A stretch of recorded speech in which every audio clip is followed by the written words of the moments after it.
Kako izgleda srce žene kada iza sebe ostavi brak, razočaranje i godine u kojima je morala biti jača nego što je željela. Naslov. Nakon razvoda, Nataša Đorđević konačno je pronašla pravu ljubav svog života. Ne govori samo o novom osjećaju, već o dugom putu jedne žene kroz bol, tišinu i ponovno povjerenje. Jer poslije razvoda najteže nije ostati sam, nego ponovo vjerovati da sreća još postoji. Upravo zato ova priča nije samo o ljubavi, nego o novom početku.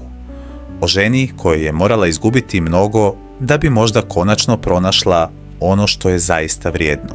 Poslije duše razvoda, život Nataše Đorđević više nije mogao ostati isti, čak i da je to željela. Postoje trenuci kada se žena ne mijenja zato što je spremna na promjenu, nego zato što je život natjera da pogleda sebe bez iluzija. Upravo tu počinje najteži dio svake priče nakon kraja braka. Ne u samom potpisu, ne u formalnom rastanku, nego u onim tihim danima poslije. Kada ostaneš sam sa sobom i moraš sebi priznati da ono što si nekada zvala sigurnošću više ne postoji. Za ženu koji as poznata, koja je godinama živjela pred očima publike, taj teret je još veći. Jer bol nije samo lična, ona postaje tema, šapat, pitanje, nagađanje. U takvom trenutku najteže nije usamljenost. Najteže je vratiti vjeru u vlastitu vrijednost. Mnoge žene nakon razvoda ne pitaju prvo hoće li opet voljeti, nego da li su negdje pogriješile toliko duboko da više nikada neće moći mirno gledati u budućnost. Upravo ta unutrašnja borba čini ovaj period u životu Nataše Đorđević toliko važnim.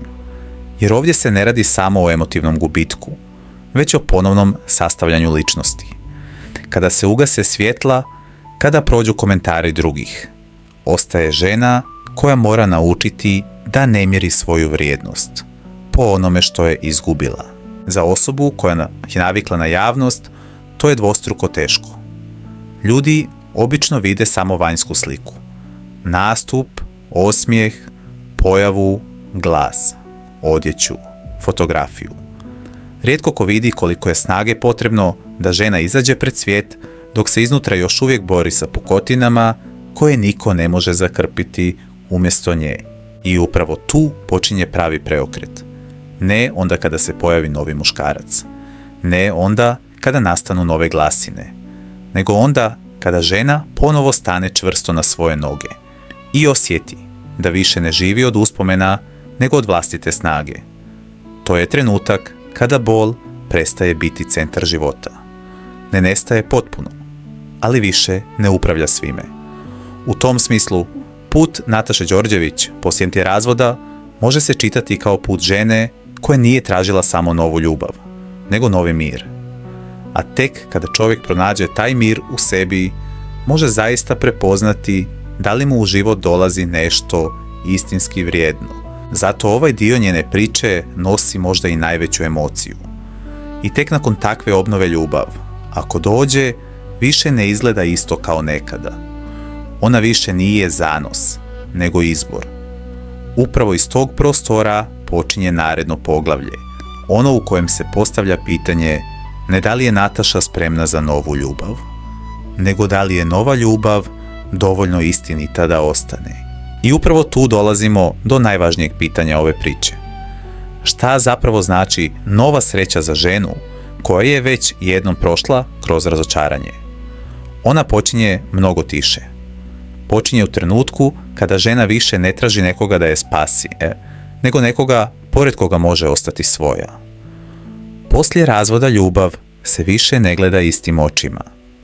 Nestaje dio naivnosti, ali se zato rađa dublja potreba za istinom, poštovanjem i unutrašnjim mirom. Zato je važno razumjeti da prava ljubav poslije jednog velikog kraja ne izgleda kao bajka iz mladosti. Ona ne dolazi nužno s velikim obećanjima, niti s osjećajem da je sve savršeno. Naprotiv, ona često dolazi mirno, bez buke, bez potrebe da se bilo šta dokazuje svijetu. Žena koja radi gdje je jednom bila slomljena, više ne pada lako na lijepe riječi.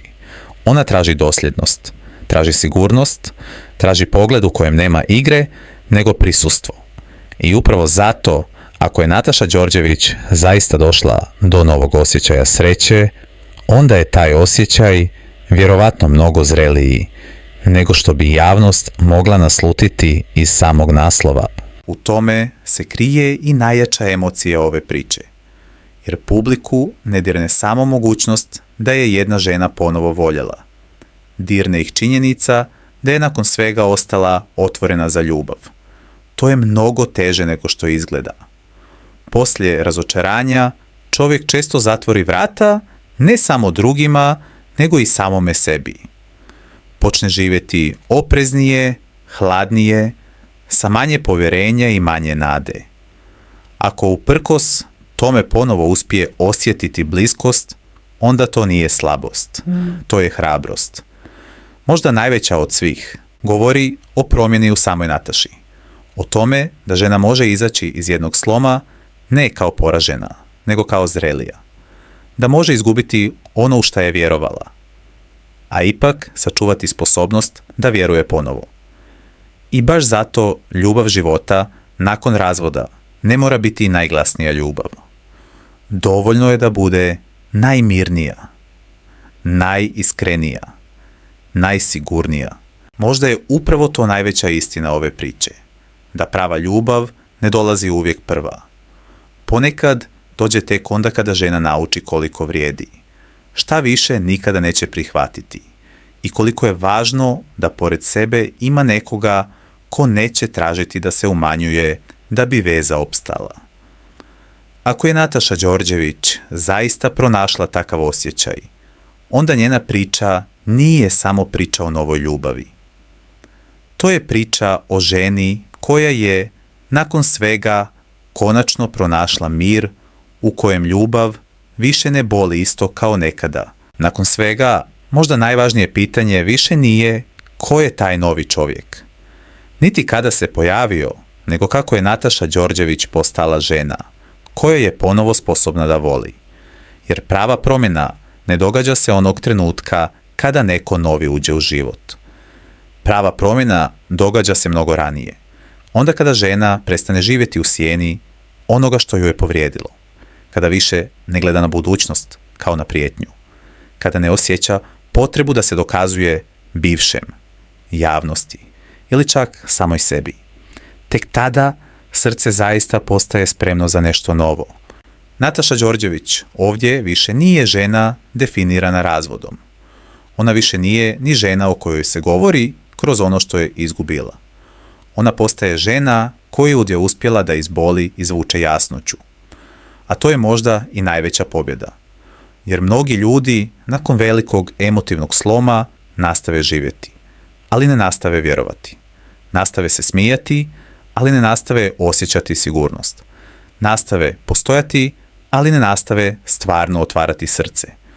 Ako je Nataša došla do tačke da opet prepozna ljubav bez straha, onda je to mnogo veće od bilo kakvog romantičnog naslova. Postoji i nešto posebno u tome kako publika doživljava ovakve priče.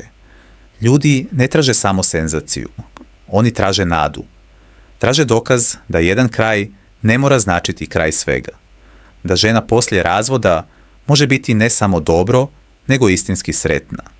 Da može ponovo osjećati bliskost, ali ovog puta bez gubitka sebe.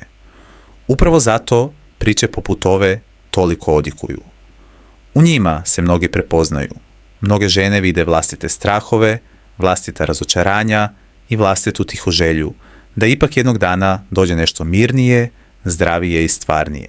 I možda je baš to najveća poruka cijele priče o Nataši Đorđević. Ne da ljubav uvijek dolazi brzo, ne da sve završi savršeno, nego da poslije jednog sloma život može ponovo dobiti boju. Može ponovo imati nježnost. Može ponovo donijeti osjećaj da neko ne ulazi u tvoj svijet da bi ga uzdrmao, nego da bi u njemu ostao na pravi način. To je ljubav koja više nije djevojački san, nego zrela potvrda da srce i kada jednom pukne, ne mora ostati zatvoreno zauvijek. Borbe između straha i povjerenja, između prošlosti i mogućnosti, između bola koji je ostao i nade koja se ipak vratila. Iako je Nataša Đorđević zaista stigla do te tačke, onda njena priča više nije samo priča o novoj ljubavi.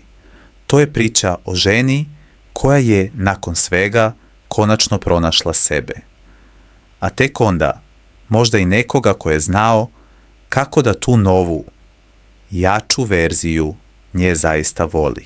Ako te je priča o Nataši Đorđević dirnula, ako si u njoj prepoznao bol, snagu i hrabrost jedne žene koja je nakon svega ipak odlučila da ne zatvori srce, onda nemoj da ovu emociju zadržiš samo za sebe. Natašina priča nije samo priča o ljubavi, nego i o preživljavanju, dostojanstvu i novom početku. A takve priče zaslužuju pažnju, toplinu i poštovanje. Ako i ti vjeruješ da ljudi koji su prošli kroz bol zaslužuju novu sreću, pokaži to. Ostavi like kao znak podrške ovom sadržaju i ovoj priči. Podijeli video sa prijateljima, porodicom ili svima onima koji cijene iskrene životne sudbine i emocije koje dolaze iz stvarnog života.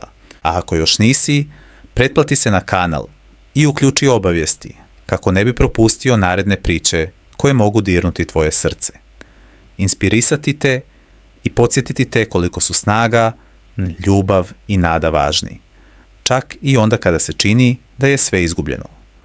Tvoja podrška